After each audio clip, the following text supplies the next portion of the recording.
Faut-il décoloniser la Polynésie? À Tarahoe, la proposition de résolution défendue par le président de l'Assemblée a suscité de vifs débats. La vieille opposition entre autonomistes et indépendantistes a ressurgi. Emma Mathieu et Vaitiare Nauta y ont assisté.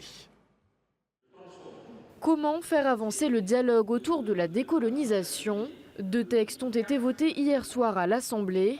Le premier est une résolution qui invite l'État à en discuter sous l'égide de l'ONU.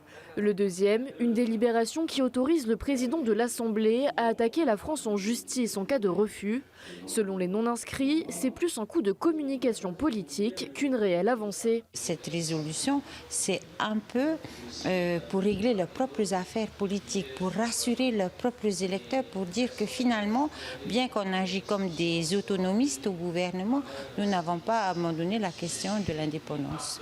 Et donc cette résolution qui n'a aucune valeur législative à part évoquer un vœu, c'est un peu pour rassurer leurs électeurs. Côté Tavini, 11 ans après la réinscription de la Polynésie sur la liste des territoires à décoloniser, on estime que l'État doit s'ouvrir à la discussion. Tony Géros sait que la délibération n'est pas conforme au statut et que le haut-commissaire devrait saisir le Conseil constitutionnel, mais elle va tout de même permettre des avancées. Je vois déjà sa réponse, il va me dire que c'est au président du pays à le faire.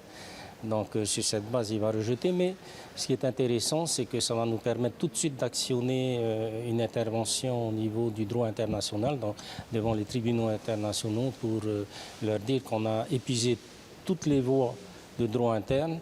Parce qu'en fait, c'est comme ça qu'ils raisonnent là-bas.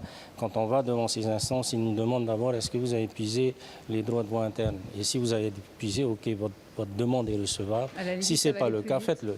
Ah ben, ça va aller plus vite. Ouais. Dans l'hémicycle, les débats mouvementés se sont éternisés. Pour le Tapura, c'est un règlement de compte entre le président de l'Assemblée et le président du pays. Les autonomistes ont déposé une proposition de modification signée par l'ensemble de l'opposition et par l'élu du Tavini, Hina Moeura Morgan Cross.